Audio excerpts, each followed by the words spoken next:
ಕರ್ತನಲ್ಲಿ ಪ್ರೀತಿಯ ಆಸರೆ ಟಿವಿ ವೀಕ್ಷಕರೆಲ್ಲರಿಗೂ ಸ್ವಸ್ಥ ಬೋಧನೆ ಈ ಕಾರ್ಯಕ್ರಮಕ್ಕೆ ನಾವು ಆತ್ಮೀಯವಾಗಿ ಸ್ವಾಗತಿಸ್ತೇವೆ.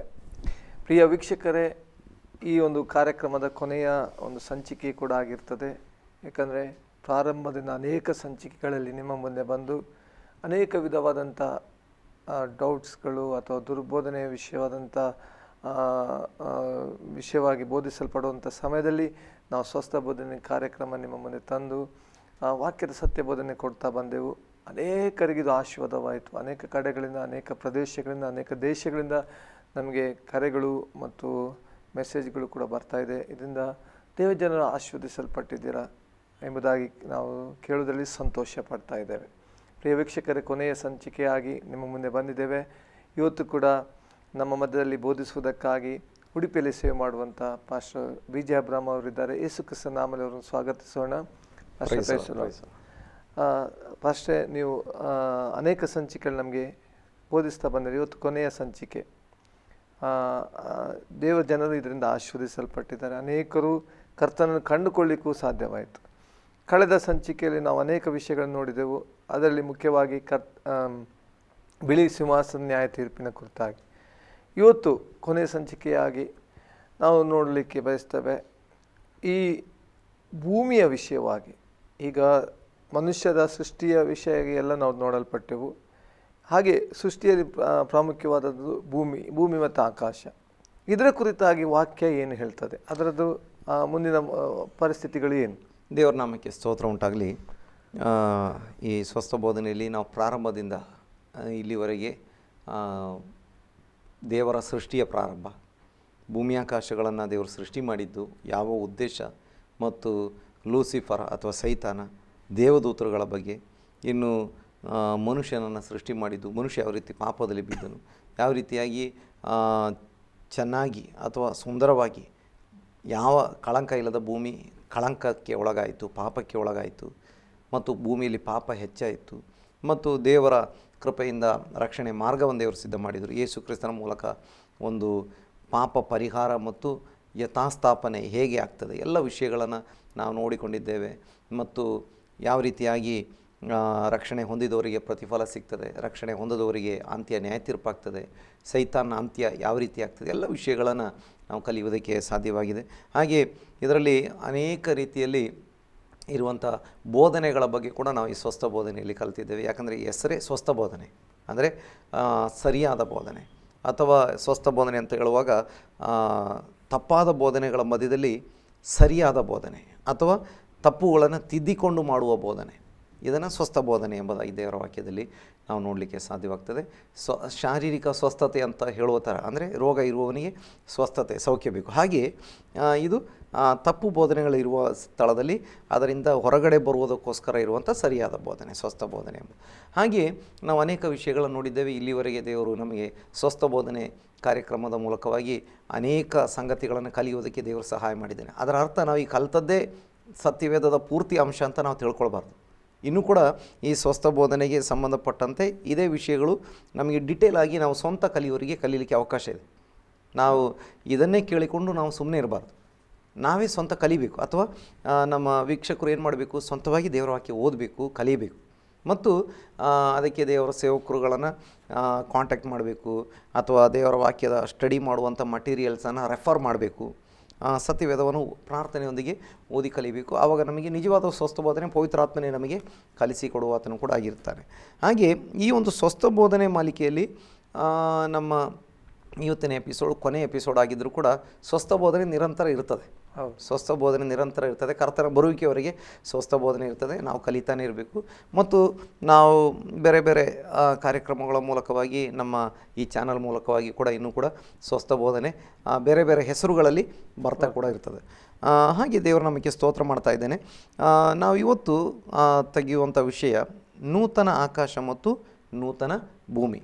ಯಾಕಂದರೆ ಈ ಭೂಮಿಯ ಪರಿಸ್ಥಿತಿ ಏನಾಗ್ತದೆ, ಭೂಮಿಗೆ ಮುಂದೆ ಏನಾಗ್ತದೆ, ಅದು ಕೂಡ ಕೆಲವೊಬ್ಬರಿಗೆ ಕುತೂಹಲ ಉಂಟು. ಕೆಲವೊಬ್ಬರಿಗೆ ತಪ್ಪು ಬೋಧನೆಗಳು ಕೂಡ ಇದರೊಳಗೆ, ಎಲ್ಲದರಲ್ಲಿ ತಪ್ಪು ಬೋಧನೆಗಳು ಕೂಡ ಸೇರಿಕೊಂಡಿರ್ತವೆ. ಆ ಕಾರಣದಿಂದ ದೇವರ ವಾಕ್ಯದ ಪ್ರಕಾರ ಇರುವಂಥ ಸ್ವಸ್ಥ ಬೋಧನೆ, ಸರಿಯಾದ ಬೋಧನೆ ಏನು ಎಂಬುದನ್ನು ನೋಡಿಕೊಳ್ಳುವಂಥದ್ದು ಉತ್ತಮ ಆಗಿರುತ್ತದೆ. ನಮಗೆ ಪ್ರಕಟಣೆ ಗ್ರಂಥಕ್ಕೆ ಬರುವಾಗ 21ನೇ ಅಧ್ಯಾಯ ಅದರ 1ನೇ ವಾಕ್ಯವನ್ನು ಪ್ರಾರಂಭದಲ್ಲಿ, 1 ಮತ್ತು 2ನೇ ವಾಕ್ಯವನ್ನು ಪ್ರಾರಂಭದಲ್ಲಿ ಓದಿಕೊಳ್ಳೋಣ. ತರುವಾಯ ನೂತನ ಆಕಾಶ ಮಂಡಲವನ್ನು ನೂತನ ಭೂಮಂಡಲವನ್ನು ಕಂಡೆನು. ಮೊದಲಿದ್ದ ಆಕಾಶ ಮಂಡಲವು ಮೊದಲಿದ್ದ ಭೂಮಂಡಲವು ಇಲ್ಲದೆ ಹೋದವು, ಇನ್ನು ಸಮುದ್ರವೂ ಇಲ್ಲ. ಇದಲ್ಲದೆ ಪರಿಶುದ್ಧ ಪಟ್ಟಣದ ಹೊಸ ಯೆರೂಸಲೇಮ್ ಪರಲೋಕದ ದೇವರ ಬಳಿಯಿಂದ ಇಳಿದು ಬರುವುದನ್ನು ಕಂಡೆನು.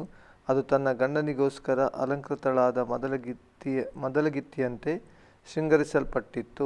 ಸಾಕು, ದೇವರು ನಮಗೆ ಸ್ತೋತ್ರ ಉಂಟಾಗಲಿ. ಇಲ್ಲಿ ನಾವು ನೋಡ್ತೇವೆ, ತರುವಾಯ ನೂತನ ಆಕಾಶ ಮಂಡಲವನ್ನು ನೂತನ ಭೂಮಂಡಲವನ್ನು ಕಂಡೆನು. ಮೊದಲಿದ್ದ ಆಕಾಶ ಮಂಡಲವು ಮೊದಲಿದ್ದ ಭೂಮಂಡಲವು ಇಲ್ಲದೆ ಹೋದವು. ಅಂದರೆ ಈಗ ಎಲ್ಲವನ್ನು ದೇವರು ನೂತನ ಮಾಡ್ತಾ ಇದ್ದಾರೆ. ಒಬ್ಬನು ಕ್ರಿಸ್ತನಲ್ಲಿದ್ದರೆ ನೂತನ ಸೃಷ್ಟಿಯಾದನು. ಮನುಷ್ಯನ ನೂತನ ಮಾಡಿದಾಗ ಇನ್ನು ಆ ಮನುಷ್ಯನ ನೂತನ ಮಾಡಿದ ಕೂಡಲೇ ಆ ಮನುಷ್ಯನ ದೇವರು ಸಾಯಿಸಿ ಹೊಸ ಮನುಷ್ಯನ ಮಾಡಲಿಲ್ಲ. ಅದೇ ಮನುಷ್ಯನನ್ನು ದೇವರು ಏನು ಮಾಡಿದ್ದಾರೆ? ನೂತನ ಪಡಿಸಿದ್ದಾರೆ. ಈಗ ಈ ಮನುಷ್ಯನನ್ನು ಯಾವ ರೀತಿಯಾಗಿ ನೂತನ ಪಡಿಸಿದ್ದಾರೆ, ಮನುಷ್ಯನ ಬಗ್ಗೆ ಇರುವಂಥ ಎಲ್ಲ ಯೋಜನೆಗಳನ್ನು ಈ ಅಧ್ಯಾಯಕ್ಕೆ ಬರುವಷ್ಟರಲ್ಲಿ ತೀರಿಸಿದ್ದಾರೆ, ಮುಗಿಸಿದ್ದಾರೆ. ಅಂದರೆ ರಕ್ಷಣೆ, ನಿತ್ಯ ಜೀವ, ಇನ್ನು ಕ್ರಿಸ್ತನ ಬರುವಿಕೆಯಲ್ಲಿ ಸಭೆ ಎತ್ತಲ್ಪಡುವುದು, ಇನ್ನು ಹಾಗೆ ಅಂತ್ಯ ನಮಗೆ ಕ್ರಿಸ್ತನ ನ್ಯಾಯಸನ, 1000 ವರ್ಷಗಳ ಆಳ್ವಿಕೆ ಅಥವಾ ಈ ಆ್ಯಂಟಿ ಕ್ರೈಸ್ಟನ ಆಳ್ವಿಕೆ, ಹಾರ್ಮೊಗದ್ದನ ಯುದ್ಧ, 1000 ವರ್ಷ ಆಳ್ವಿಕೆ, ಕ್ರಿಸ್ತನ ನ್ಯಾಯಸನ, ಅಂತ್ಯ ನ್ಯಾಯ ತೀರ್ಪು, ಪ್ರತಿಯೊಂದನ್ನು ನೋಡಿ ಈಗ ಕೊನೆಗೆ ಬಂದಾಗ ಇನ್ನು ನೂತನ ಭೂಮಿ ಆಕಾಶಗಳು ಎಂಬುದಾಗಿ. ಅಂದರೆ ನೂತನ ಭೂಮಿ ಆಕಾಶಗಳು ಅಂತ ಹೇಳುವಾಗ ಈ ಇದ್ದ ಭೂಮಿಯನ್ನು ದೇವರು ನಾಶ ಮಾಡಿ ಇದನ್ನು ಬಿಸಾಡಿ ಅಥವಾ ನಾಶ ಮಾಡಿ ಇಲ್ಲದಂತೆ ಮಾಡಿ ಶಾಶ್ವತವಾಗಿ ಪರ್ಮನೆಂಟಾಗಿ ಇಲ್ಲದಂತೆ ಮಾಡಿ ಇನ್ನು ಹೊಸದು ಒಂದನ್ನು ಸೃಷ್ಟಿ ಮಾಡುವಂಥದ್ದು ಎಂಬುದಾಗಿ ಭಾವಿಸುವವರು ಇದ್ದಾರೆ. ಈ ಭೂಮಿಯನ್ನೇ ದೇವರು ನೂತನ ಪಡಿಸಿ ಪೂರ್ತಿ ನೂತನ ಮಾಡ್ತಾರೆ ಎಂಬುದಾಗಿ ವಿಚಾರ ಮಾಡುವವರು ಕೂಡ ಇದ್ದಾರೆ. ಯಾವುದು ವಿಚಾರ ಮಾಡಿದರೂ ಅದು ಥಿಯಲಾಜಿಕಲ್ ಆಗಿ ಅಥವಾ ದೇವಶಾಸ್ತ್ರದ ಪ್ರಕಾರವಾಗಿ ಅದರಿಂದ ಏನು ರಕ್ಷಣೆಗೆ ಅಭ್ಯಂತರ ಇಲ್ಲ. ಆದರೆ ಸತ್ಯವೇದದಲ್ಲಿರುವಂಥ ಕೆಲವು ಗುರುತುಗಳನ್ನು, ಕೆಲವು ಹಳೆಯ ವಾಕ್ಯಗಳನ್ನು, ಅಂದರೆ ಹಳೆಯ ಒಡಂಬಡಿಕೆ ಹೊಸ ಒಡಂಬಡಿಕೆಯಲ್ಲಿರುವಂಥ ವಾಕ್ಯಗಳನ್ನು ನೋಡುವಾಗ ಈ ಭೂಮಿ ಯಾವುದು ಹೇಗಿರ್ತದೆ ಅಂತ ನಮಗೆ ಒಂದು ರೂಪುರೇಷೆಯನ್ನು ನಮಗೆ ತಿಳಿದುಕೊಳ್ಳಲಿಕ್ಕೆ ಸಾಧ್ಯವಾಗ್ತದೆ. ಕೆಲವೊಂದು ವಾಕ್ಯಗಳನ್ನು ಓದಿಕೊಳ್ಳುವಂಥವರಾಗಿರೋಣ. ನಮಗೆ ಆದಿಕಾಂಡ 9ನೇ ಅಧ್ಯಾಯ 11ನೇ ವಾಕ್ಯದಿಂದ 17ರವರೆಗಿನ ವಾಕ್ಯಗಳನ್ನು ಓದಿಕೊಳ್ಳೋಣ. ಚುಟುಕಾಗಿ ನಾವು ಕೆಲವೊಂದು ವಾಕ್ಯಗಳನ್ನು ನೋಡಿಕೊಂಡು ಮುಂದಕ್ಕೆ ಹೋಗುವಾಗ ನಮಗೆ ಕೆಲವು ವಿಷಯಗಳನ್ನು ಅರ್ಥ ಮಾಡ್ಕೊಳ್ಬೋದು. ಆದಿಕಾಂಡ 9ನೇ ಅಧ್ಯಾಯ 11ರಿಂದ 17. ಆ ಪ್ರತಿಜ್ಞೆ ಯಾವುದೆಂದರೆ, ಇನ್ನು ಮೇಲೆ ಎಲ್ಲ ಪ್ರಾಣಿಗಳು ಪ್ರಳಯದಿಂದ ನಾಶವಾಗುವುದಿಲ್ಲ, ಇನ್ನು ಮುಂದೆ ಭೂಮಿಯನ್ನು ಹಾಳು ಮಾಡುವ ಪ್ರಳಯವು ಬರುವುದೇ ಇಲ್ಲ ಎಂದು ಹೇಳಿದನು. ದೇವರು ಮತ್ತು ಹೇಳಿದ್ದೇನೆಂದರೆ, ನಾನು ನಿಮ್ಮನ್ನು ನಿಮ್ಮ ಸಂಗಡ ಇರುವ ಸಮಸ್ತ ಜೀವರಾಶಿಗಳನ್ನು ಕುರಿತು ಎಲ್ಲ ತಲಾಂತರಗಳಲ್ಲಿಯೂ ಮಾಡುವ ಈ ಪ್ರತಿಜ್ಞೆಗೆ ಮೇಘಗಳಲ್ಲಿ ನಾನಿಟ್ಟಿರುವ ಮುಗಿಲು ಬಿಲ್ಲೆ ಗುರುತಾಗಿರುವುದು. ನನಗೂ ಭೂಪ್ರಾಣಿಗಳಿಗೂ ಆದ ಒಡಂಬಡಿಕೆಗೆ ಇದೇ ಗುರುತಾಗಿರಲಿ. ನಾನು ಭೂಲೋಕದ ಮೇಲೆ ಮೇಘಗಳನ್ನು ಕವಿಸುವಾಗ ಆ ಬಿಲ್ಲು ಮೇಘಗಳಲ್ಲಿ ಕಂಡುಬರುವುದು. ಆಗ ನಾನು ನಿಮ್ಮನ್ನು ಎಲ್ಲ ಜಲರಾಶಿಗಳನ್ನು ಕುರಿತು ಮಾಡಿದ ಪ್ರತಿಜ್ಞೆಯನ್ನು ಜ್ಞಾಪಕ ಮಾಡಿಕೊಳ್ಳುವೆನು. ಇನ್ನು ಮುಂದೆ ನೀರು ಹೆಚ್ಚಿ ಎಲ್ಲ ಭೂಪ್ರಾಣಿಗಳನ್ನು ಹಾಳು ಮಾಡುವ ಪ್ರಳಯವಾಗುವುದಿಲ್ಲ. ಆ ಬಿಲ್ಲು ಮೇಘಗಳಲ್ಲಿ ಕಾಣಿಸುವಾಗ ನಾನು ಅದನ್ನು ನೋಡಿ ದೇವರಾದ ನನಗೂ ಭೂಮಿಯ ಮೇಲಿರುವ ಎಲ್ಲ ಜೀವಜಂತುಗಳಿಗೂ ಆದ ಶಾಶ್ವತವಾದ ಒಡಂಬಡಿಕೆಯನ್ನು ಜ್ಞಾಪಕ ಮಾಡಿಕೊಳ್ಳುವೆನು. ಇಲ್ಲಿ ನೋಡ್ತೇವೆ, ಶಾಶ್ವತವಾದ ಒಡಂಬಡಿಕೆ ಅಂದರೆ ಭೂಮಿಯಲ್ಲಿರುವ ನಿವಾಸಿಗಳೊಂದಿಗೆ ದೇವರಿಗೂ ಇರುವಂಥ ಒಡಂಬಡಿಕೆ ಅದು ಶಾಶ್ವತವಾದದ್ದು. ಹಾಗೆ ನಾವು ಅದನ್ನೇ ಪಾಯಿಂಟಲ್ಲಿ ನಾವು ಮುಂದೆ ನೋಡ್ತೇವೆ. ಇನ್ನು ಆದಿಕಾಂಡ 17ಕ್ಕೆ ಬರೋಣ. ಆದಿಕಾಂಡ 17ನೇ ಅಧ್ಯಾಯ ಅದರ 7ನೇ ವಾಕ್ಯವನ್ನು ನೋಡಿಕೊಳ್ಳೋಣ. ನಿನಗೂ ನಿನ್ನ ಸಂತತಿಗೂ ದೇವರಾಗಿರುವೆನೆಂದು ನಾನು ನಿನಗೋಸ್ಕರವೂ ನಿನ್ನ ಸಂತತಿಯ ಎಲ್ಲ ತಲಾಂತರಗಳಿಗೋಸ್ಕರವೂ ಮಾಡಿಕೊಂಡ ನನ್ನ ಒಡಂಬಡಿಕೆಯನ್ನು ಸ್ಥಿರಪಡಿಸುವೆನು. ತಲಾಂತರಕ್ಕೂ ಇರುವ ಎಲ್ಲ ಸಂತತಿಯೊಂದಿಗೆ ಸ್ಥಿರ ಮಾಡಿಕೊಂಡಂಥ ಒಡಂಬಡಿಕೆ ತಲಾಂತರಕ್ಕೆ. ಇನ್ನು ನೋಡಿ, ದೇವರ ವಾಕ್ಯದಲ್ಲಿ ನಾವು ನೋಡ್ತೇವೆ, ನನ್ನನ್ನು ಗೌರವಿಸುವಂಥವನನ್ನು ಅಥವಾ ನನಗೆ ಸಲ್ಲತಕ್ಕ ಮಹಿಮೆಯನ್ನು ನನಗೆ ಯಾರು ಸಲ್ಲಿಸ್ತಾರೆ ಅವರ ಸಂತತಿಯನ್ನು 1000 ತಲೆಗಳವರೆಗೆ ಆಶೀರ್ವಾದ ಮಾಡ್ತೇನೆ ಅಂತ ವಾಕ್ಯ ಹೇಳಿದ್ದುಂಟು. 1000 ತಲೆಗಳವರೆಗೆ. ಹಾಗೆ ಹೇಳುವಾಗ ಈಗ ಅಬ್ರಹಾಮನಿಂದ ಯೇಸು ಸ್ವಾಮಿಯವರೆಗೆ ಇರುವ ತಲೆಮಾರುಗಳ ಬಗ್ಗೆ ಲೆಕ್ಕಾಚಾರ ಉಂಟು. ಯೇಸು ಸ್ವಾಮಿಯಿಂದ ಇಲ್ಲಿವರೆಗೆ ಇರುವಂಥ ಒಂದು ರಫ್ ಲೆಕ್ಕಾಚಾರ ಮಾಡಲಿಕ್ಕೆ ಆಗ್ತದೆ. ಹಾಗೆ ನಾವು ಲೆಕ್ಕಾಚಾರ ಮಾಡುವಾಗ ಇಲ್ಲಿವರೆಗೆ ಒಂದು 200 ತಲೆಗಳಾಗಿದ್ದಿರ್ಬೋದು, ಒಂದು 200 ತಲೆಮಾರುಗಳು ಆಗಿರ್ಬೋದು ಅಷ್ಟೇ ಅಂತ ನಮಗೆ ನೋಡಲಿಕ್ಕೆ ಸಾಧ್ಯವಾಗ್ತದೆ. ಹಾಗೆ ನಾವು ವಿಚಾರ ಮಾಡುವಾಗ 1000 ತಲೆಮಾರುಗಳು ಅಂತ ಹೇಳಿದರೆ ಇನ್ನೂ ಎಷ್ಟೋ 1000 ವರ್ಷಗಳು ಹೋಗಬೇಕು. ಹಾಗೆ ಹೇಳುವಾಗ ಇದು ಅಬ್ರಹಾಮನ ಸಂತತಿಗೆ ತಲೆಮಾರುಗಳ ಕಾಲಕ್ಕೆ ದೇವರು ಸ್ಥಿರವಾದ ಒಡಂಬಡಿಕೆ ಮಾಡಿಕೊಂಡಿದ್ದಾರೆ. ಹಾಗಾದರೆ ಜನರು ಇರುವವರೆಗೆ ಭೂಮಿ ನಾಶವಾಗಲ್ಲ, ಭೂಮಿ ಇರುವವರೆಗೆ ಜನರನ್ನು ದೇವರು ನಾಶ ಮಾಡಲ್ಲ ಅಂತ ನೋಹನಲ್ಲಿ ಮತ್ತು ಇಲ್ಲಿ ನೋಡ್ತೇವೆ. ಹಾಗೆ ಹೇಳುವಾಗ ನೋಡಿ, ಇನ್ನೂ ಕೂಡ ನಮಗೆ ಕೆಲವು ವಾಕ್ಯಗಳನ್ನು ನೋಡುವಾಗ ತಿಳ್ಕೊಳ್ಳಿಕ್ಕೆ ಆಗ್ತದೆ. ನೋಹನ ಕಾಲದಲ್ಲಿ ಪಾಪ ತುಂಬಿತ್ತು, ಇಲ್ಲದಿದ್ದರೆ ಹೀಗೆ ನಾವು ಅದಕ್ಕಿಂತ ಹಿಂದಿನಿಂದ ಬರೋಣ. ಲೂಸಿಫರ್ನ ಕಾಲದಲ್ಲಿ ಭೂಮಿ ಬಹಳ ಚೆನ್ನಾಗಿತ್ತು. ಆಗ ಸಮುದ್ರ ಇಲ್ಲ, ಬಹಳ ಮನೋಹರವಾದಂಥ ಭೂಮಿ. ಈ ಭೂಮಿ ಲೂಸಿಫರ ಪಾಪ ಮಾಡಿದಾಗ ದೇವರು ನೀರಿನಿಂದ ಮುಚ್ಚಿಬಿಡ್ತಾರೆ ಮತ್ತು ಕತ್ತಲಿಂದ ಮುಚ್ಚಿಬಿಡ್ತಾರೆ. ಲೂಸಿಫರ್ನ ಭೂಮಿಯಿಂದ ತೆಗೆದು ಬೇರೆ ಸರಿಸ್ತಾರೆ ಅಥವಾ ತೆಗೆದಾಕ್ತಾರೆ. ಈಗ ಈ ಭೂಮಿ ಇನ್ನೂ ಬೇಕು ದೇವರಿಗೆ, ಈ ಭೂಮಿಯ ಬಗ್ಗೆ ಇನ್ನೂ ಕೂಡ ಪ್ಲ್ಯಾನಿಂಗ್ಸ್ ಇದ್ದಾವೆ. ಅದಕ್ಕೋಸ್ಕರ ದೇವರು ಏನು ಮಾಡಿದರು ಅಂತ ಹೇಳಿದರೆ, ಈ ಭೂಮಿ ನೀರಿನಿಂದ ಮುಚ್ಚಿ ಕತ್ತಲಿಂದ ಮುಚ್ಚಿ ಪವಿತ್ರಾತ್ಮನ ಮೂಲಕ ಕಾಯ್ತಾಯಿದ್ರು. ಒಂದು ಕಾಲ ಬಂತು, ದೇವರ ಸಮಯ ಬಂದಾಗ ದೇವರು ಬೆಳಕನ್ನು ಉಂಟು ಮಾಡಿದರು, ಎಲ್ಲವನ್ನು ಕ್ರಮಪಡಿಸಿ ಈಗ ಮನುಷ್ಯನನ್ನು ಉಂಟು ಮಾಡಿದರು, ಒಂದು ರಿನ್ಯೂವಲ್ ಮಾಡಿದರು. ಇನ್ನು ನೆಕ್ಸ್ಟ್ ಬಂದಾಗ ರಿನ್ಯೂವಲ್ ಆಗಿ 1500 ಅಥವಾ 1600 ವರ್ಷದ ಒಳಗೆ ಮತ್ತೆ ಜಲಪ್ರಳಯ ಬರ್ತದೆ. ಭೂಮಿಯಲ್ಲಿ ಮನುಷ್ಯನ ದುಷ್ಟತನ ಹೆಚ್ಚಾಗ್ಬಿಡ್ತು. ಅಥವಾ ಆದಾಮ ಪಾಪ ಮಾಡಿದ ಮೇಲೆ ಆದಾಮನ ವಂಶಜರು ತುಂಬ ಪಾಪಿಗಳಾಗಿ ದುಷ್ಟತನ ಹೆಚ್ಚಾಗ್ಬಿಡ್ತು. ದುಷ್ಟತನ ಹೆಚ್ಚಾದಾಗ ದೇವರೇನು ಮಾಡ್ತಾರೆ, ಜಲಪ್ರಳಯದಿಂದ ಭೂಮಿಯನ್ನು ನಾಶ ಮಾಡ್ತಾರೆ. ಭೂಮಿ ನಾಶ ಮಾಡಿದರು ಅಂತೇಳಿದರೆ ಭೂಮಿ ಇಲ್ಲದೆ ಹೋಗಲಿಲ್ಲ. ಭೂಮಿಯಲ್ಲಿದ್ದಂಥ ಜೀವಜಾಲಗಳನ್ನು, ಜೀವಜಂತುಗಳನ್ನು, ಮನುಷ್ಯರನ್ನು ನಾಶ ಮಾಡ್ತಾರೆ ಅಷ್ಟೇ. ತಿರುಗಿ ಆ ಭೂಮಿಯನ್ನು ಏನು ಮಾಡ್ತಾರೆ, ನೀರಿನಿಂದ ಮೇಲೆ ತೆಗಿತಾರೆ ಅಥವಾ ನೀರನ್ನು ಇಳಿಸ್ತಾರೆ ಅಥವಾ ನೀರನ್ನು ಖಾಲಿ ಮಾಡಿಸಿ ಹಳೆ ಥರ ಮಾಡಿ ಸಮುದ್ರ ಒಂದು ಕಡೆ ಹೊಳೆಗಳು ಹರಿತವೆ. ಈಗ ಒಣ ಭೂಮಿಯನ್ನು ಮಾಡ್ತಾರೆ. ಆ ಒಣ ಭೂಮಿಯಲ್ಲಿ ನೋಹನ ಕುಟುಂಬವನ್ನು ಸೆಟ್ಲ್ ಮಾಡಿಸ್ತಾರೆ. ತಿರುಗಿ ಏನಾಯಿತು, ಲೋಕ ಪಾಪದಲ್ಲಿ ಬಿತ್ತು. ಅಥವಾ ಅವರಲ್ಲಿ ವಂಶ ಪಾರಂಪರ್ಯವಾಗಿ ಬಂದಂಥ ಪಾಪವೇ ಮತ್ತೆ ಏನಾಯಿತು, ಸೈತಾನಿಗೆ ಅವಕಾಶ ಆಯಿತು. ತಿರುಗಿ ಅವ್ರ ಲೋಕದಲ್ಲೆಲ್ಲ ಪಾಪ ತುಂಬಿಕೊಂಡಿತ್ತು ಅಂತ ನಾವು ನೋಡ್ತೇವೆ. ಇನ್ನು ಅದಕ್ಕೆ ಸಂಬಂಧಪಟ್ಟಂಥ ವಾಕ್ಯಗಳಿದ್ದಾವೆ, ಅದನ್ನು ನಾನು ತಿರುಗಿ ಹೇಳ್ತೇನೆ. ಹೀಗೆ ಭೂಮಿ ಯಾವ್ಯಾವ ಕಾಲಗಳಲ್ಲಿ ಮಲಿನವಾಯಿತು, ಪಾಪ ತುಂಬಿತ್ತು, ಆವಾಗ ದೇವರು ಭೂಮಿಯನ್ನು ಶುದ್ಧೀಕರಣ ಮಾಡ್ತಾ ಬಂದಿದ್ದಾರೆ. ಆಯಾ ಕಾಲಗಳಲ್ಲಿ ಆಯಾ ಕಾಲಕ್ಕೆ ತಕ್ಕ ಹಾಗೆ, ದೇವರ ಆಲೋಚನೆಗೆ ತಕ್ಕ ಹಾಗೆ ಭೂಮಿಯನ್ನು ಶುದ್ಧೀಕರಣ ಮಾಡ್ತಾ, ನವೀಕರಣ ಮಾಡ್ತಾ ಬಂದಿದ್ದಾರೆ. ಹೀಗೆ ನೂತನ ಭೂಮಿ ಆಕಾಶಗಳು ಅಂತ ಹೇಳುವಾಗಲೂ ಅವು ಕೂಡ ನವೀಕರಿಸಲ್ಪಟ್ಟ, ಶುದ್ಧೀಕರಿಸಲ್ಪಟ್ಟಂಥ ಭೂಮಿ ಆಕಾಶಗಳೇ ಆಗಿರ್ತವೆ. ಆ ವಾಕ್ಯಗಳಿಗೆ ನಾನು ಬರ್ತೇನೆ ನಂತರ. ಈಗ ಇನ್ನೊಂದೆರಡು ವಾಕ್ಯಗಳನ್ನು ನಾವು ಓದಿಕೊಳ್ಳೋದಾದರೆ, ಕೆಲವೊಂದು ವಾಕ್ಯಗಳನ್ನು ಬೇಗ ಓದಿಕೊಳ್ಳೋಣ. ಮೋಶೆಗೆ ದೇವರು ಏನಂತ ಹೇಳ್ತಾರೆ ನೋಡಿ. ಒಂದು ನಾವು ಪ್ರಾರಂಭದಲ್ಲಿ ನೋಡಿದ್ದೇವೆ ನೋಹನ ಸಂಗಡ, ಆನಂತರ ಅಬ್ರಹಾಮನ ಸಂಗಡ, ಈಗ ಮೋಶೆ ಸಂಗಡ ಮಾಡಿಕೊಂಡಂಥ ಒಡಂಬಡಿಕೆ ವಿಮೋಚನೆ ಕಾಂಡ 31:16 ಓದಿಕೊಳ್ಳೋಣ. ಇಲ್ಲದಿದ್ದರೆ ಮೊದಲು 24:8 ಓದಿಕೊಳ್ಳೋಣ. ವಿಮೋಚನೆ ಕಾಂಡ.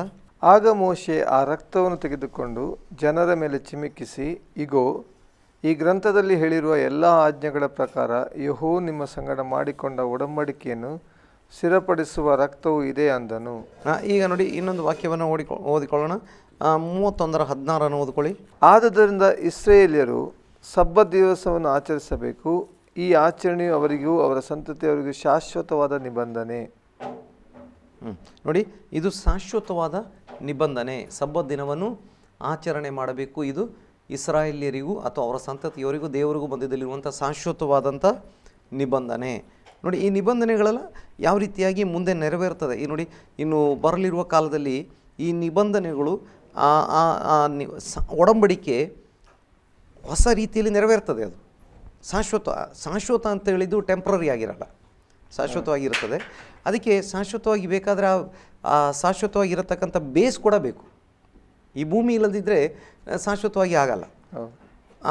ಆಗ ಇನ್ನು ಕೂಡ ಮುಂದೆ ನಮಗೆ ಕೆಲವು ವಾಕ್ಯಗಳನ್ನು ಓದುವಾಗ ನಮಗೆ ತಿಳ್ಕೊಳ್ಬೋದು. ದಾವೀದನಿಗೆ ದೇವರು ಏನು ಒಡಂಬಡಿಕೆ ಮಾಡ್ತಾರೆ. 2 ಸಾಮುವೇಲ 23:5 ಓದ್ಕೊಳ್ಳಿ. ನನ್ನ ಮನೆಯು ಯೆಹೋವನ ಸನ್ನಿಧಿಯಲ್ಲಿ ಸ್ಥಿರವಾಗಿರುತ್ತದಲ್ಲವೋ, ನನ್ನೊಡನೆ ಒಡಂಬಡಿಕೆ ಮಾಡಿಕೊಂಡಿದ್ದಾನೆ. ಸ್ಥಿರವಾಗಿರುವಂಥ ಮನೆ, ನನ್ನ ಮನೆ ಯೆಹೋವನ ಸನ್ನಿಧಿಯಲ್ಲಿ ಸ್ಥಿರವಾಗಿರುತ್ತದೆ. ಇನ್ನು ಹಾಗೆ ಈ ಯೆಶಾಯ 24:5 ಕೂಡ ನಾನು ಒಂದೆರಡು ವಾಕ್ಯಗಳನ್ನು ಮಾತ್ರ ಓದಿಕೊಂಡು ಪಾಯಿಂಟಿಗೆ ಬರ್ತೇನೆ.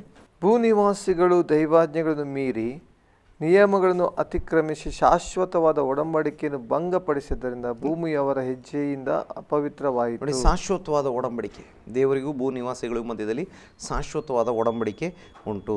ಇನ್ನು ಎಲ್ಲಿಗೂ ಒಂದು ಕಡೆ ಎಂಡ್ ಮಾಡಿ ಮುಗಿಸಿಬಿಟ್ಟು ಭೂಮಿಯನ್ನು ಎಂಡ್ ಮಾಡಿ ಭೂಮಿಯನ್ನು ನಾಶ ಮಾಡಿ ಈ ಜನರನ್ನು ತಗೊಂಡೋಗಿ ರಕ್ಷಣೆ ಹೊಂದಿದವ್ರನ್ನ ಬೇರೊಂದು ಭೂಮಿಯಲ್ಲಿ ಇಡುವಂಥದ್ದಲ್ಲ ದೇವರ ಕಾರ್ಯಕ್ರಮ. ದೇವರ ಕಾರ್ಯಕ್ರಮ ಈ ಭೂಮಿಯಲ್ಲೇ ಉಂಟು. ಆದರೆ ಮನುಷ್ಯರನ್ನು ಯಾವ ರೀತಿ ನವೀಕರಿಸಿದ್ದಾರೆ, ನೂತನಪಡಿಸಿದ್ದಾರೆ, ಹೊಸ ಸೃಷ್ಟಿ ಮಾಡಿದ್ದಾರೆ, ಹಾಗೆ ಭೂಮಿಯನ್ನು ಕೂಡ ಹೊಸದಾಗಿ ಮಾಡ್ತಾರೆ ಅಂತ ನೋಡ್ಬೋದು. ಇನ್ನು ತುಂಬ ವಾಕ್ಯಗಳಿದ್ದಾವೆ, ನಮ್ಮ ವೀಕ್ಷಕರಿಗೆ ಓದಿಕೊಳ್ಬೋದು. ಯೆಶಾಯ 53:3, 61:8, ಯೆರೆಮೀಯ 32:40, 50:5, ಯೆಹೆಜ್ಕೇಲ 16:60, 37:26, ಈ ರೀತಿ ತುಂಬ ವಾಕ್ಯಗಳಿದ್ದಾವೆ. ಈಗ ನಾವು 2 ಪೇತ್ರ 3ನೇ ಅಧ್ಯಾಯ 5ರಿಂದ 7ರವರೆಗಿನ ವಾಕ್ಯಗಳನ್ನು ಓದಿಕೊಳ್ಳುವಾಗ ನಮಗೆ ಅಲ್ಲಿ ಕ್ಲಿಯರ್ ಆದಂಥ ಒಂದು ಐಡಿಯಾ ನಮಗೆ ಸಿಗ್ತದೆ. 2 ಪೇತ್ರ 3ನೇ ಅಧ್ಯಾಯ ಅದರ 5ರಿಂದ 7ರವರೆಗಿನ ವಾಕ್ಯಗಳು.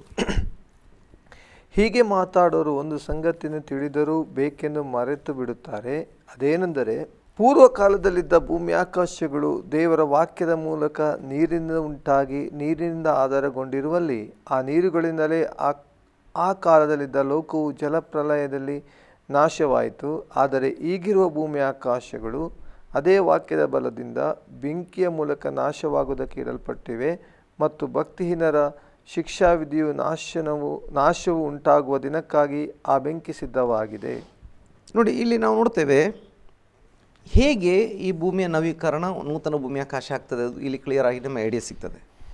ಪೂರ್ವಕಾಲದಲ್ಲಿದ್ದ ಭೂಮಿ ಆಕಾಶಗಳು ದೇವರ ವಾಕ್ಯದ ಮೂಲಕ ನೀರಿನಿಂದ ಉಂಟಾಗಿ, ನೀರಲ್ಲಿ ಮುಳುಗಿ ಇದ್ದಂಥ ಭೂಮಿ ನೀರಿನಿಂದ ಮೇಲೆ ಎತ್ತಾರೆ. ಅದನ್ನೇ ದೇವರ ವಾಕ್ಯದಿಂದ ನೀರಿನಿಂದ ಉಂಟಾಗಿ ನೀರಿನಿಂದ ಆಧಾರಗೊಂಡಿರುವಲ್ಲಿ, ಈ ಭೂಮಿಯ ಬಹುಪಾಲು ಭಾಗವು ಕೂಡ ನೀರಲ್ಲೇ ಇದೆ.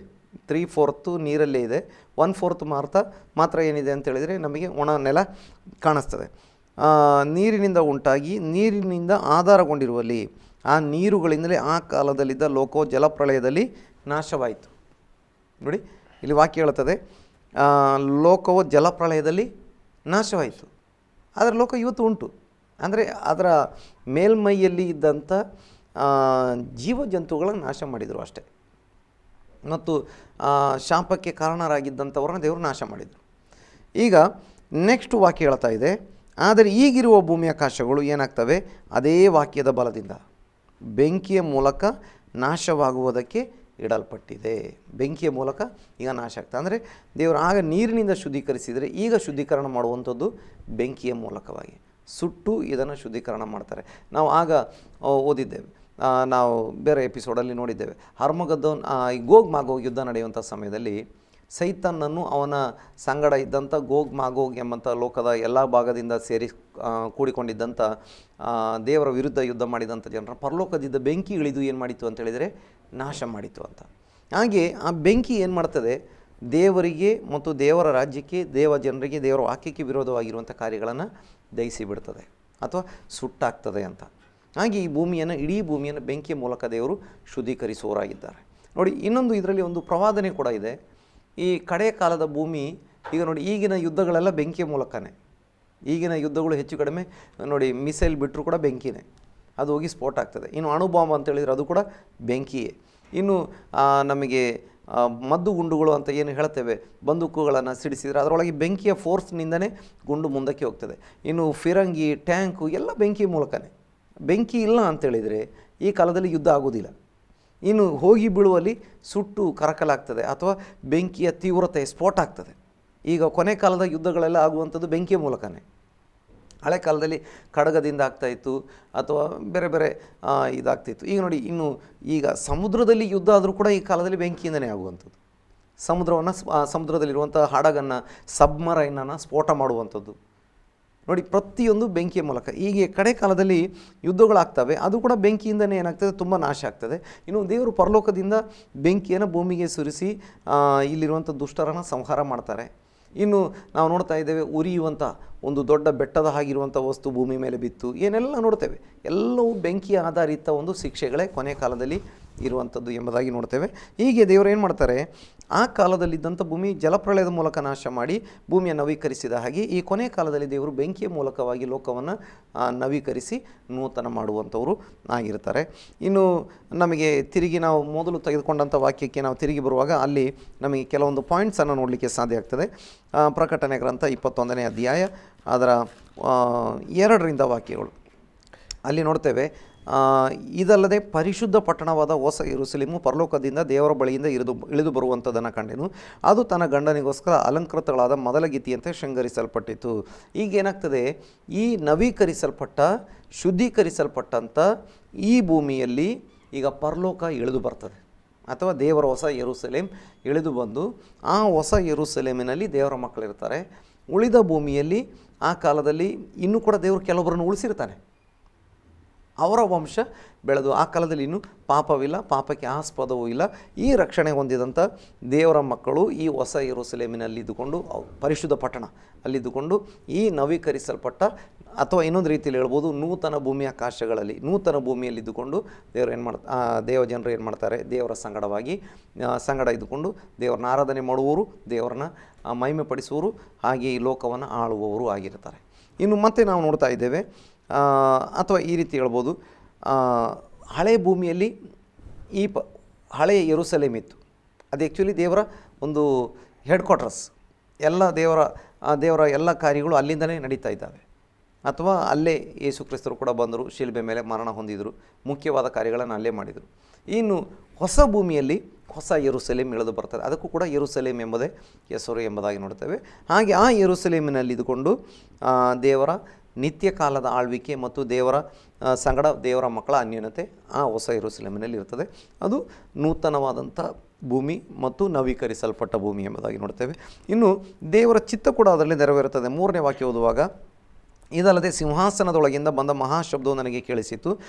ಅದು ಇಗೋ, ದೇವರ ನಿವಾಸವು ಮನುಷ್ಯರಲ್ಲಿದೆ, ಆತನು ಅವರೊಡನೆ ವಾಸ ಮಾಡುವವನು, ಆತನು ಅವರಿಗೆ ಪ್ರಜೆಗಳಾಗಿರುವರು, ದೇವರು ತಾನೇ ಅವರ ಸಂಗಡ ಇರುವನು, ಅವರ ಕಣ್ಣೀರನ್ನೆಲ್ಲ ಒರೆಸಿಬಿಡು, ನೀನು ಮರಣವಿರುವುದಿಲ್ಲ, ಇನ್ನು ದುಃಖವಾಗಲಿ, ಗೋಳಾಟವಾಗಲಿ, ಕಷ್ಟವಾಗಲಿ ಇರುವುದಿಲ್ಲ, ಮೊದಲಿದ್ದದೆಲ್ಲ ಇಲ್ಲದೆ ಹೋಯಿತು ಎಂದು ಹೇಳಿದನು.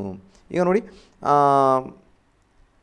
ಅಲ್ಲಿ ನೋಡ್ತೇವೆ ದೇವರ ನಿತ್ಯ ಕಾಲದ ಒಂದು ಆಶೆ ಏನು ಅಂತೇಳಿದರೆ ಮನುಷ್ಯರ ಸಂಗಡ ಇರಬೇಕು ಅಂತ. ಆದರೆ ಸೈತಾನ ಮಾಡಿದ್ದು ಅದೇ, ದೇವರ ಸಂಗಡ ಮನುಷ್ಯ ಇರಬಾರ್ದು. ಪಾಪ ಮಾಡಿದರೆ ದೇವರಿಗೆ ಮನುಷ್ಯನ ಅನ್ಯೋನ್ಯತೆ ಆಚರಿಸಲಿಕ್ಕೆ ಆಗಲ್ಲ, ಪಾಪ ಮಾಡಿಸ್ತಾನೆ ಮತ್ತು ಇವನನ್ನು ದೇವರಿಂದ ದೂರ ಒಯ್ಯಬೇಕು, ಶಾಶ್ವತವಾಗಿ ದೇವರ ಮಕ್ಕಳನ್ನು ದೇವರಿಂದ ದೂರ ಒಯ್ಯಬೇಕು ಅಂತ. ಆದರೆ ಇಲ್ಲಿ ಏನಾಗ್ತದೆ, ದೇವರ ಚಿತ್ತ ನೆರವೇರುತ್ತದೆ. ಹೊಸ ಭೂಮಿ ಆಕಾಶದಲ್ಲಿ ಹೊಸ ಯೆರೂಸಲೇಮಿನಲ್ಲಿ ಇದ್ದುಕೊಂಡು ಮನುಷ್ಯರ ಸಂಗಡವೇ ದೇವರು ಇರುವಾತನಾಗಿದ್ದಾನೆ. ಅದಕ್ಕೆ ವಾಕ್ಯದಲ್ಲಿ ನೋಡ್ತೇವೆ, ದೇವರ ನಿವಾಸವು ಮನುಷ್ಯರಲ್ಲಿ ಅದೇ ಎಂಬುದಾಗಿ. ಇನ್ನು ನೋಡ್ತೇವೆ, ಕಷ್ಟವಾಗಲಿ, ಕಣ್ಣೀರಿಲ್ಲ, ಮರಣವಿಲ್ಲ, ದುಃಖವಾಗಲಿ, ಗೋಳಾಟ ಇಲ್ಲ, ನಷ್ಟ ಇಲ್ಲ, ಮೊದಲಿದ್ದದ್ದೆಲ್ಲ ಹೋಯಿತು. ಇನ್ನು 5ನೇ ವಾಕ್ಯದಲ್ಲಿ ನೋಡ್ತೇವೆ, ಈಗ ಎಲ್ಲವನ್ನು ಹೊಸದು ಮಾಡ್ತೇನೆ. ಹೀಗೆ ಎಲ್ಲವನ್ನು ದೇವರು ಹೊಸದು ಮಾಡಿದರು, ಹಳೆಯ ಪರಿಸ್ಥಿತಿಗಳನ್ನೆಲ್ಲ ತೆಗೆದು ಹಾಕಿದರು. ಇನ್ನು ಅಲ್ಲಿ 1ನೇ ವಾಕ್ಯದ ಕೊನೆಯ ಭಾಗದಲ್ಲಿ ನೋಡ್ತೇವೆ, ಸಮುದ್ರವೂ ಕೂಡ ಇಲ್ಲ, ಇನ್ನು ಶಾಪಗ್ರಸ್ತವಾದಂಥದ್ದು ಒಂದೂ ಇಲ್ಲ. ಎಲ್ಲ ಶಾಪಗ್ರಸ್ತವಾದಂಥದ್ದನ್ನು ದೇವರು ತೆಗೆದು ಹಾಕಿ ನೂತನ ಮಾಡಿದ್ದಾರೆ ಅಂತ ನಮಗೆ ಮುಂದೆ ಕೂಡ ವಾಕ್ಯಗಳಲ್ಲಿ ನೋಡಲಿಕ್ಕೆ ಸಾಧ್ಯ ಆಗ್ತದೆ. ಇರಲಿ, ನಮಗೆ ಪೂರ್ತಿ ಎಲ್ಲವನ್ನು ತೆಗೆದುಕೊಳ್ಳಲಿಕ್ಕೆ ನಮಗೆ ಸಮಯದ ಅಭಾವ ಇರೋದರಿಂದ ನಮಗೆ 22ನೇ ಅಧ್ಯಾಯ ಅದರ 1ರಿಂದ ಇರುವಂಥ ವಾಕ್ಯಗಳನ್ನು ನೋಡುವಾಗ 5ರವರೆಗಿನ ವಾಕ್ಯಗಳು ಅಲ್ಲಿ ಕೂಡ ನಾವು ನೋಡ್ತೇವೆ, ಇನ್ನು ಶಾಪಗ್ರಸ್ತವಾದಂಥದ್ದು ಒಂದು ಕೂಡ ಅಲ್ಲಿ ಇರುವುದಿಲ್ಲ. 21ನೇ ಅಧ್ಯಾಯದ 24ರಿಂದ 22ನೇ ಅಧ್ಯಾಯದ 5ನೇ ವಾಕ್ಯದವರೆಗೆ ನಮಗೆ ಡಿಟೇಲ್ ಆಗಿ ನೋಡಲಿಕ್ಕೆ ಸಾಧ್ಯವಾಗ್ತದೆ. ನೂತನ ಭೂಮಿ, ನೂತನ ಆಕಾಶದಲ್ಲಿ ಪಾಪವಿಲ್ಲ, ಶಾಪವಿಲ್ಲ, ರೋಗವಿಲ್ಲ, ಕಷ್ಟ ಇಲ್ಲ, ನಷ್ಟ ಇಲ್ಲ, ಕಣ್ಣೀರು ಇಲ್ಲ, ಇನ್ನು ಮರಣ ಇಲ್ಲ, ಇನ್ನು ಶಾಪಗ್ರಸ್ತವಾದ ಯಾವುದೂ ಇಲ್ಲ. ಸಮುದ್ರ ಕೂಡ ಆ್ಯಕ್ಚುಲಿ ಶಾಪಗ್ರಸ್ತವಾದದ್ದೇ.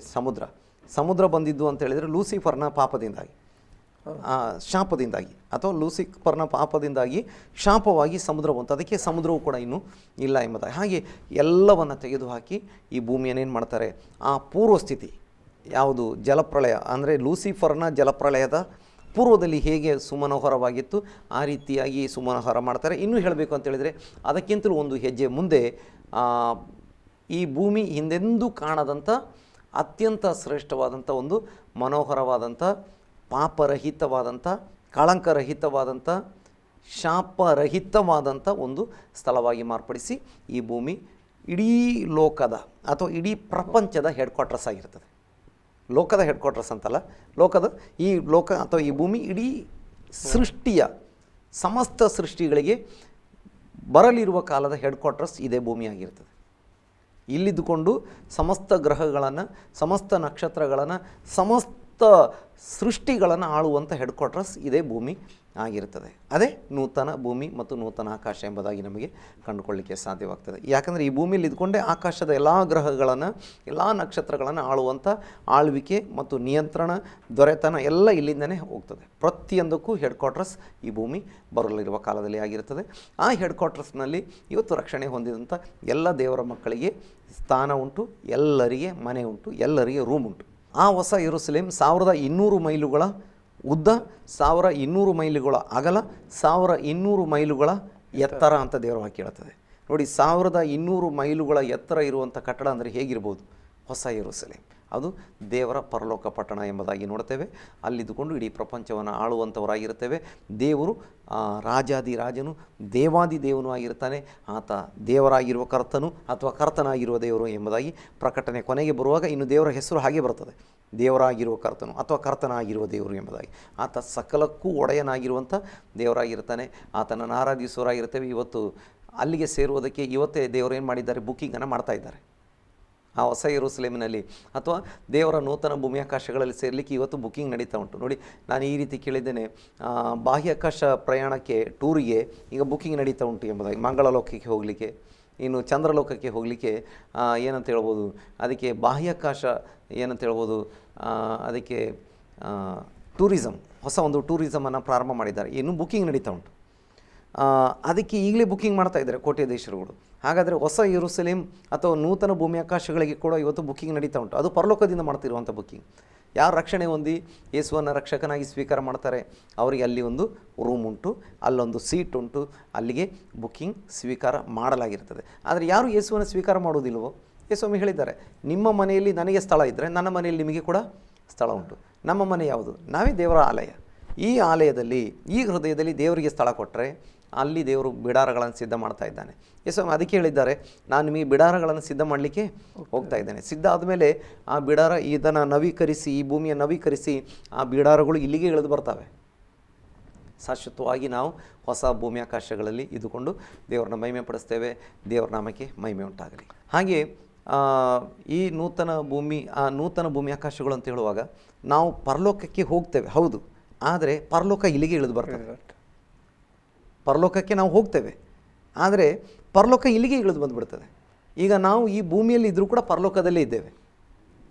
ಈಗ ದೇವರು ಎಲ್ಲಿದ್ದಾನೆ ಅದೇ ಪರಲೋಕ. ದೇವರ ನಿವಾಸ ಅಥವಾ ಹೊಸ ಯೆರೂಸಲೇಮ್ ಭೂಮಿಗೆ ಇಳಿದು ಬರೋದರಿಂದ ಇನ್ನು ಭೂಮಿಯಲ್ಲೇ ಪರಲೋಕ ಆಗಿಬಿಡ್ತದೆ. ಈ ಭೂಮಿಯನ್ನು ಪರಲೋಕ ಮಾಡುವುದಲ್ಲ, ಪರಲೋಕ ಭೂಮಿಗೆ ಇಳಿದು ಬರ್ತದೆ.